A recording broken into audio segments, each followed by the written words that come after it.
العزيز الغفار والصلاة والسلام على رسوله المختار وعلى آله وأصحابه الأخيار وعلى التابعين وتابع التابعين ومن تبعهم بإحسان إلى يوم الدين ما تعاقب الليل والنهار أما بعد فيا إخواني وأخواتي أعزنا الله إياكم أجمعين. Malam ini kita masih membicarakan masalah Dajjal. Ini sudah pertemuan yang keempat tentang Dajjal, insyaallah. Kenapa kok banyak sekali, kok lama sekali pembahasan tentang Dajjal ini? Karena memang hadis-hadisnya banyak. Itu masalahnya. Kemudian ada beberapa hadis yang dikaitkan dengan Dajjal. Jadi mulai dari Rasulullah pernah ketemu dengan Ibnu So'ib atau Ibnu Sayyad yang benar Sofi itu juga. Kemudian yang terakhir yang kita bahas kemarin pada pekan kemarin tentang Al-Jassasah, binatang yang ditemukan oleh oleh bersama Tamim Ad-Dari dengan teman-temannya di suatu pulau, tidak disebutkan pulaunya. Kemudian binatang tersebut yang bernama Al-Jassasah menyebut Dajjal atau menunjuk kepada Dajjal, dan Tamim Ad-Dari dengan sahabat-sahabatnya bertemu dengan Ad-Dajjal di suatu pulau, dan hadisnya sahih. Makanya Dr. Al-Arifi mengatakan bahwa sebagian ulama, sebagian ilmuwan ada yang mengkaitkan Dajjal ini dengan laut segitiga Bermuda. Ya itu. Nah, saya kemarin bilang pekan kemarin mungkin saya baca juga apa sih laut segitiga Bermuda itu. Namanya memang Bermuda. Musallas Bermuda. Musallas Bermuda. Walaupun hikayat kisah tentang laut Bermuda ini banyak yang seolah-olah khurafat, tapi memang ada kenyataan. Letak geografis dari segitiga Bermuda itu ada di sebelah barat lautan Atlantik, ya, bagian dari tenggara wilayah Florida di Amerika Serikat. Dan kenapa kok disebut tiga Bermuda? Karena kalau diambil garis lurus segitiga menjadi segitiga, jadi antara daerah Florida bagian barat itu yang Gulf Stream itu College, ditarik ke bagian utara itu yang ada kepulauan Bermudanya. Jadi ada beberapa kepulauan itu Bermuda. Ditarik ke bagian selatan, bagian Khatulistiwa, bagian selat utara. Ditarik lagi, jadi itu disebut segitiga Bermuda. Jadi Bermuda itu sendiri disebutkan itu di sana lebih dari 200 pulau yang ada di sana, dan sebagian berpenghuni. Wallahu taala alam. Kemudian di mana letak begitu hebat gitu kan Bermuda ini? Di sebelah timur Bermuda ini, dari sekitar Bermuda ini bagian atau nempel ke bagian barat dari sekitar Bermuda ini itu ada laut Sargasso. Laut Sargasso inilah disinilah yang banyak itu kapal-kapal yang tenggelam oleh Sargasso itu, dan pusaran anginnya tuh kuat di sana. Di Wikipedia disebutkan laut Sargasso itu adalah ada di tengah laut Samudra Atlantik Utara, dikelilingi oleh arus laut. Jadi dari utara, dari timur, dari barat, dan dari selatan. Dari barat itu berbatasan dengan Teluk Gulf Stream. Yang dari timur dari Laut Kanari. Yang dari utara yang tadi itu Bermuda itu tadi itu. Yang dari selatan bagian Khatulistiwa utara, itu di bagian selatan. Nah, di sinilah Laut Sargasso ini yang banyak kapal-kapal tenggelam secara misterius. Disebutkan dalam kamus bahwasanya kedalaman rata-rata Laut Sargasso ini mencapai 5.000 meter kedalamannya. 5.000 meter. Kemudian ulama juga mengatakan, ilmuwan mengatakan, Laut Sargasso ini laut tidak berpantai karena memang dari saking luasnya. Nah, disebutkan bahwa lebarnya saja laut ini, lebarnya itu sampai 1.100 kilo lebarnya. Kemudian panjangnya 3.200 km panjangnya. Subhanallah. Itulah tentang apa namanya segitiga Bermuda. Syekh Al-Arifi di sini menyebutkan ada beberapa kapan fenomena segitiga Bermuda ini yang apa namanya yang dikaitkan dengan tenggelamnya kapal atau hilangnya kapal. Itu di sini disebutkan dalam kitab ini bermula sejak tahun 1850. Bahkan disebutkan dalam sejarah Columbus juga pernah Columbus tahu tentang segitiga Bermuda, tahu tentang Laut Sargasso, tahu Columbus. Wallahu taala a'lam. Di tahun ini juga tahun 1890 disebutkan dalam kitab ini itu lebih dari 50 kapal besar dan kecil tenggelam di Laut Sargasso ini, di segitiga Bermuda ini. Jadi arusnya kuat di dalam, pusaran airnya dalam itu. Sementara di atas itu banyak nampak rumput-rumput laut yang naik ke atas itu di permukaan. Tapi dalamnya dalam sekali arusnya tuh kuat sekali arusnya di dalam lautan itu. Pernah ada kapal milik Amerika tenggelam di laut ini bersama 340 penumpangnya, awaknya di sana ya. Kapal laut. Iya. Kemudian ada juga pernah kapal selam milik Amerika juga tahun 1968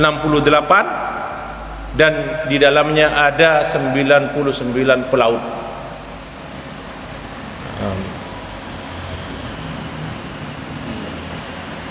Nah, kenapa kok terjadi ini?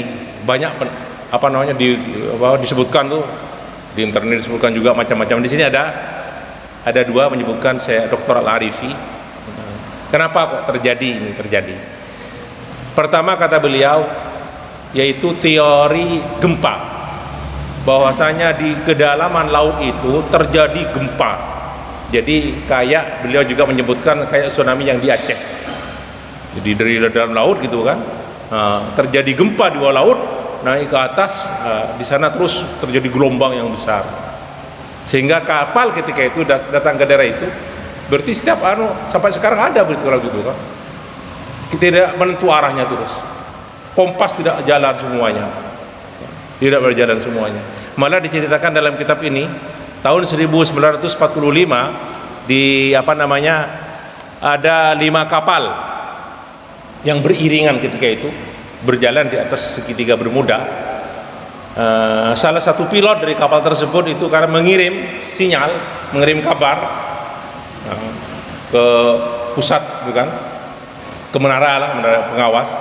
Itu pokoknya di sini terjemahannya, kami tidak bisa melihat bumi, kami tidak bisa menentukan kami ada di mana. Kami yakin bahwasanya kami sudah kehilangan arah dan kami hilang di angkasa. Semuanya yang kami lihat aneh sekali. Semua kontrol pesawat tidak jalan semuanya. Jadi kompas tidak bisa semuanya. Kemana arahnya. Dan setelah itu hilang terus. 5 kapal itu hilang semuanya.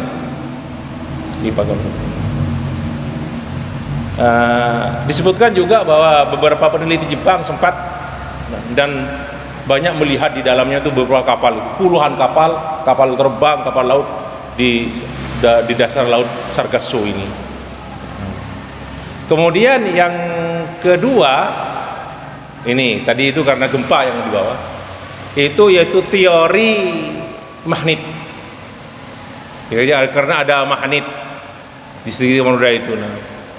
Jadi magnetnya kuat sekali yang narik semua besi di atas ditarik ke dalam.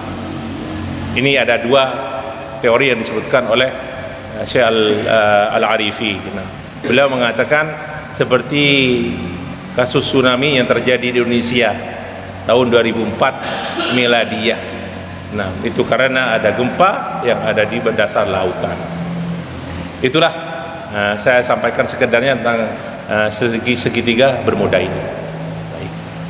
Kemudian kemarin juga saya sampaikan di dalam sesuai dengan yang ada di kitab ini, tanda-tanda datangnya Dajjal berdasarkan beberapa hadis. Beliau juga menyampaikan lagi di sini dengan judul Irhasat qabla khurujil Masihid Dajjal. Irhasat itu kayak cahaya, asal makna cahaya. Jadi ada tanda-tanda sebelum keluarnya Dajjal. Saya baca sebagian dari beberapa hadis yang dinukil, karena beberapa hadis sudah pernah saya baca di tanda-tanda kiamat kecil itu. Di antaranya qillatul Arab, sedikitnya jumlah orang Arab ketika Dajjal datang. Dari Ummu Syariq annaha sami'at an-nabiyya sallallahu alaihi wasallam yaqul la yanfiranna an-nasu minad dajjal fil jibal. Sungguh orang-orang kelak akan berlarian menuju ke gunung-gunung, lari dari Dajjal. Berkata Ummu Syariq, ya Rasulullah, fa aina al-arabu yawma idin? Kemana orang-orang ketika itu? Orang-orang Arab kemana Rasulullah pada waktu itu? Qala hum qalilun. Mereka itu sudah sedikit jumlahnya. Nah, kemudian di sini pembukaan Konstantinopel, sudah rusaknya Madinah, itu sudah saya bacakan hadisnya. Nah, kemudian ini juga diantaranya saya baca, inhibasul qatri wan nabat, berkurangnya atau tidak adanya, berkurangnya hujan dan tumbuh-tumbuhan sebelum datangnya Dajjal.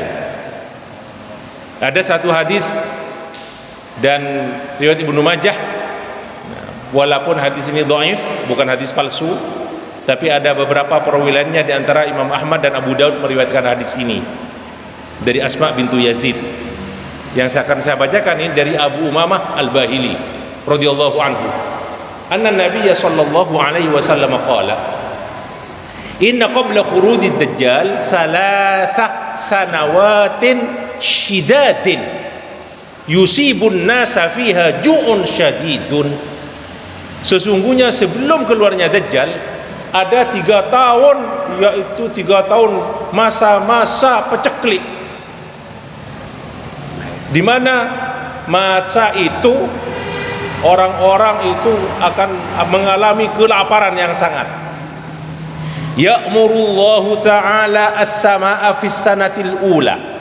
Pada tahun pertama Allah memerintahkan langit antah bisa thulutha matariha, untuk menahan sepertiga hujannya. Sepertiga ditahan tahun pertama. Wa ya'murul arda antah bisa thulutha nabatiha, dan Allah memerintahkan bumi untuk menahan sepertiga dari tumbuh-tumbuhannya. Berarti sepertiga tidak tumbuh. Summa ya'murus samaa'a fis sanati tsaniyah. Kemudian Allah memerintahkan langit pada tahun kedua, fatah bisu sulusai matariha, maka langit akan menahan 2/3 dari hujannya. Berarti yang tersisa sepertiga. Wa ya'murul arda antah bisa sulusai nabatiha, dan Allah memerintahkan bumi untuk menahan 2/3 dari tumbuhan-tumbuhannya. Jadi enggak tumbuh 2/3, sepertiganya yang tumbuh. Summa ya'murus samaa'a fis sanati tsalitsah. Kemudian Allah memerintahkan langit pada tahun yang ketiga, fatah bisu mataraha kullahu, langit akan menahan hujannya semuanya, tidak akan turun hujan. Fala tuqtir qatratan, dan tidak akan turun setetes pun. Wa ya'murul arda fatah bisu nabataha kullah, dan Allah memerintahkan bumi itu akan menahan semua pepohonannya, tanaman semuanya, kullaha semuanya, kullahu fala tambutu khadra'a, maka ketika itu sudah tidak hijau lagi bumi ini. Fala yabqa data dhilfin illa halaka illa masyaallah, maka ketika itu binatang-binatang yang mempunyai kuku, dhilf ini kuku seperti onta, kambing, onta, kambing, sapi, kecuali akan mati. illa masya Allah, kecuali yang dikehendaki oleh Allah. Ini sebelum turunnya Dajjal. Tapi nanti ada ketika Dajjal keluar, yang selama 40 hari itu 40 hari, tapi diantaranya satu hari seperti 1 tahun kasanatin, entah berlangsung berapa hari, wallahu ta'ala. 40 hari akan ngeliling dunia, satu harinya ada yang seperti 1 tahun, entah berapa hari yang 1 tahun itu, terus sampai jadi 1 bulan, sampai jadi satu pekan. Itu Dajjal itu nanti akan diberi oleh Allah, bisa menurunkan hujan, bisa menumbuhkan tumbuh-tumbuhan gitu. Nah, nanti ada. Nah, ini 3 tahun sebelum Dajjal keluar. Kemudian diantaranya juga keluarnya 30 orang yang dusta dan mereka mengaku nabi. Itu sudah pernah kita bahas. Nah, dari Samurah bin Jundub, anna Nabiy sallallahu alaihi wasallam qala, innahu wallahi la taqumus sa'atu hatta yakhruja 30 kadzaban akhiruhum al-a'warud dajjal mamsuhul ainil yusra. Sungguh demi Allah, tidak akan bangkit hari kiamat sampai keluar orang-orang yang mengaku nabi 30 orang pendusta. Ini maksud ulama, 30 orang ini yang pentolan-pentolannya. Kalau dihitung lebih dari 30. Dan yang paling akhir adalah al-a'war ad-dajjal, yang bermata satu ad-dajjal, yang matanya yang kiri itu tidak ada, mamsuh. Nah, tertutup mata kirinya. Terus gimana keluarnya Dajjal? Sudah kita bahas kemarin, yang diceritakan dalam kitab dalam hadis Al-Jassasah itu, Al-Jassasah. Nah, bahwasanya sekarang Dajjal itu ada di suatu pulau, nah, dan diikat dengan besi, seperti yang sudah kita baca kemarin. Dan hidup, berarti hidup. Orangnya besar, dia nanti akan diikuti oleh 30 orang Yahudi, nah, dan sebagainya. Baik, saya baca sudahnya, judul sesudahnya, sur'atuhu fil ardi. Nah, ini bagaimana cepatnya Dajjal mengelilingi bumi. Suatu ketika Rasulullah ditanyakan tentang cepatnya Dajjal itu mengelilingi bumi. Faqala alaihi salatu wassalam, kal ghaith istadbarat urrihu.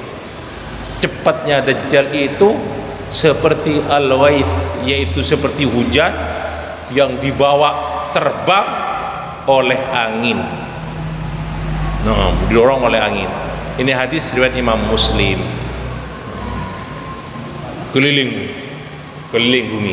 Nah, terus ada satu riwayat dari Jabir ibnu Abdullah radhiyallahu anhu, anna an-nabiy sallallahu alaihi wasallam qala, yakhruju ad-dajjalu fi khiffatin minad din wa idbarin minal ilmi.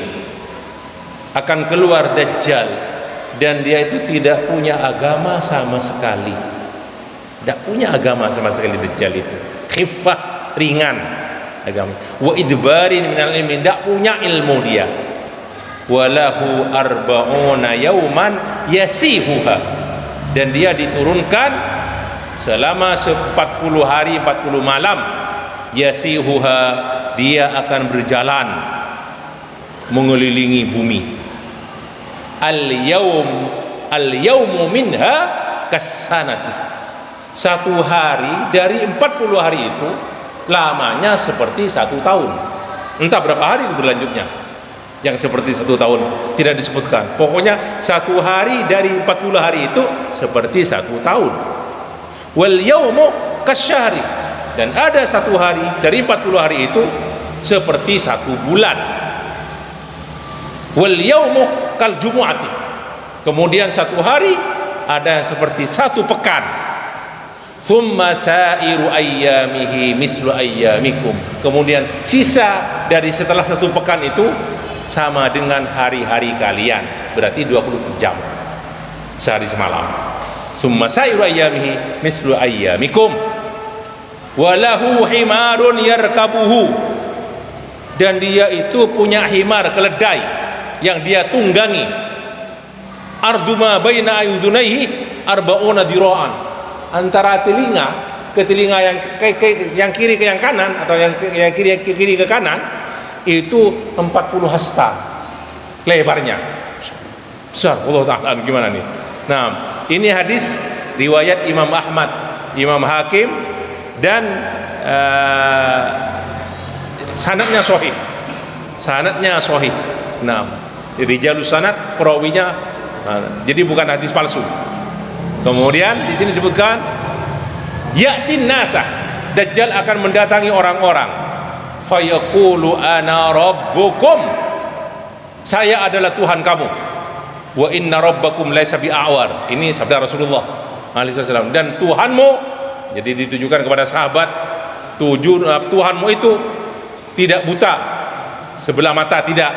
Nah, Ad-Dajjal mengaku ana rabbukum, maktubun baina ainaihi kafaro, tertulis di antara dua matanya itu, tapi satu tidak ada kan, tertutup matanya, tinggal yang kanan. Di antara kedua matanya ada tulisan kafaro, kafaro, yaqra'uhu kullu mu'minin, bacaan tersebut akan dibaca oleh setiap orang mukmin, kullu mu'minin katib, yang bisa menulis, wa ghairu katib, yang tidak bisa menulis. Maksudnya sampai yang buta huruf pun akan bisa membaca. Yamurru bi kulli ma'in wa manhalin illal madinata wa makkah, dia akan, semua akan didatangi oleh dia, setiap mata air akan didatangi oleh dia, kecuali Madinah dan Mekah. Harramahumallahu alaih, Allah mengharamkan keduanya atas Dajjal. Wa qamatil malaikatu bi abwabihima, dan para malaikat bersiap-siap menjaga pintu-pintu di Mekah dan di Madinah. Nah, baik. Kemudian judulnya di sini sebutkan al-amakin allati ya'tiha ad-dajjal. Sudah ada tadi, hanya keterangan aja. Ada hadis-hadis lainnya ya. An Anas radhiyallahu anhu anna Nabiy sallallahu alaihi wasallam qala laisa min baladin illa sayata'uhu ad-dajjal illa Makkah wal Madinah. Tidaklah ada suatu negeri kecuali akan didatangi oleh Dajjal, dia akan memijakkan kakinya di sana, kecuali apa? Mekkah dan Madinah. Nah, wa qala alaihi salatu wassalam ala anqabil madinati malaikatun la yadkhuluha at-ta'unu walad dajjal. Di jalan-jalan Madinah, anqab ni jamak naqbun, ala anqabil Madinah malaikatun, para malaikat, la yadkhuluha at-ta'un, kota Madinah itu tidak disebutkan Mekah di sini, kota Madinah itu tidak akan dimasuki oleh ta'un walad dajjal, dan tidak akan dimasuki oleh Dajjal. Wa qala alaihi salatu wassalam ya'til masihu, akan datang Dajjal, bukan Masih Isa ya. Nah, al-Masih di sini artinya yang tidak bermata, al-Masih ad-Dajjal ini. Nah, ya'til masihu min qibalil masyriq, sudah saya bahas kemarin, saya baca dari Khurasan. Wa himmatuhu al-Madinah, keinginan dia dari timur itu akan datang, yang paling dia sukai, diinginkan oleh dia itu himmatuhu, keinginan utamanya itu mau masuk kota Madinah.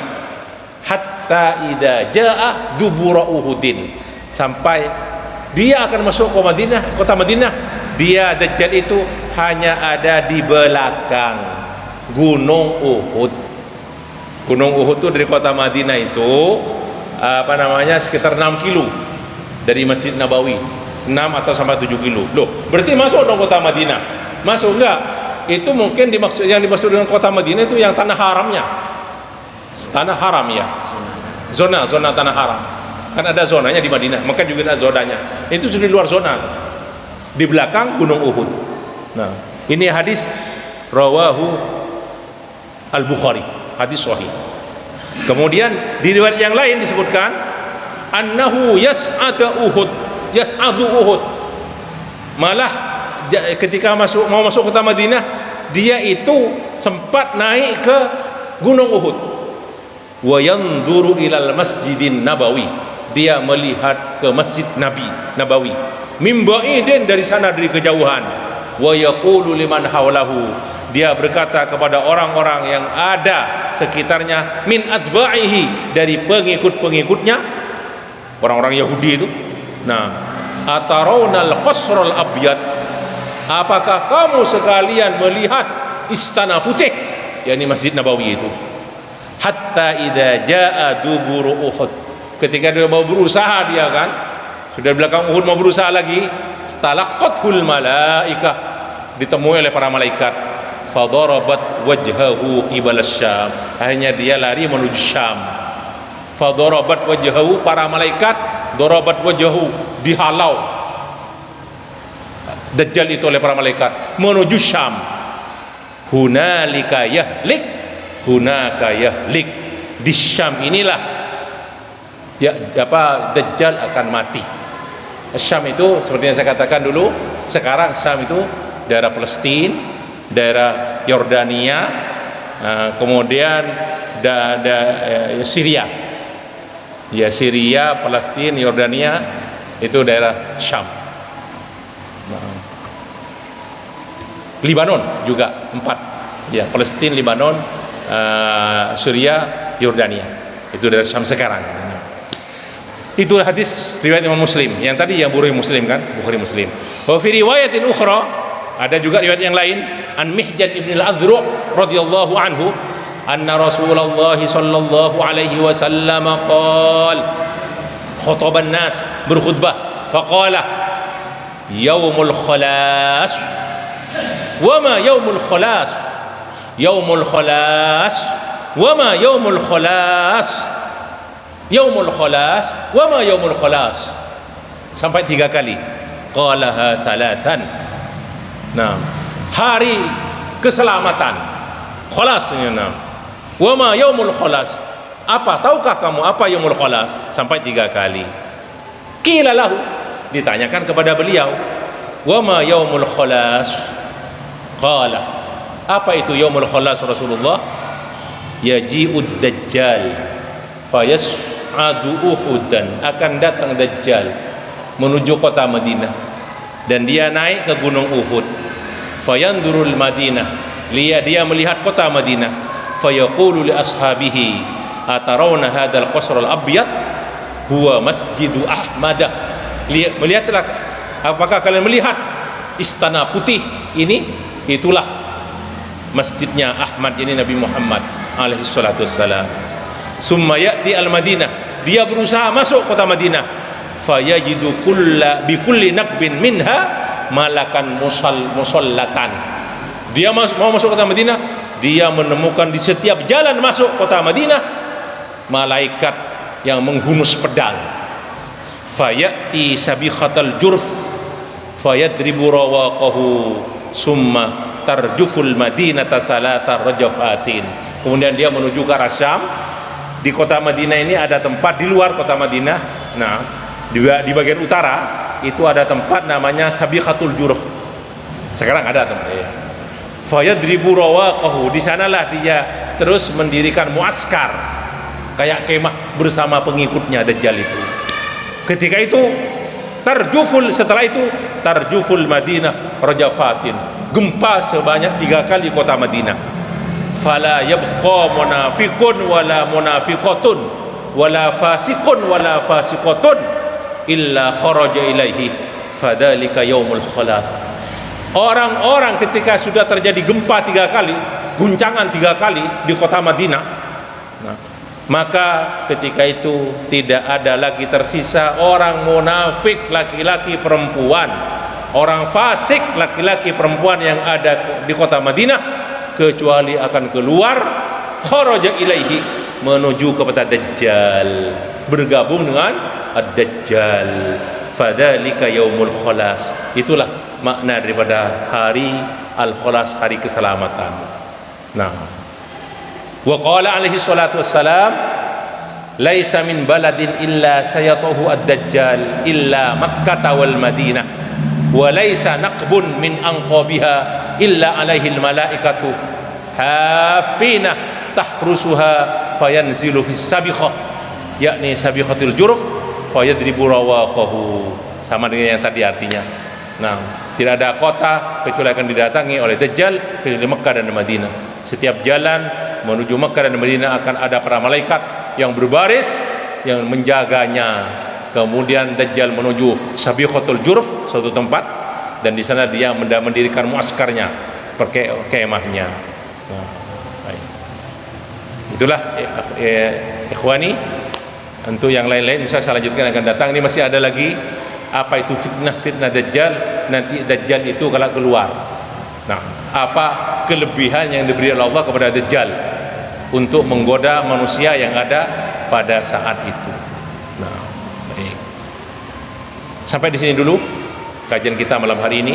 Masih ada lagi kajian tentang Dajjal ini, entah kurang berapa kali pertemuan, wallahu taala alam. Si banyak nih kayaknya ini. Terima kasih. Mohon maaf.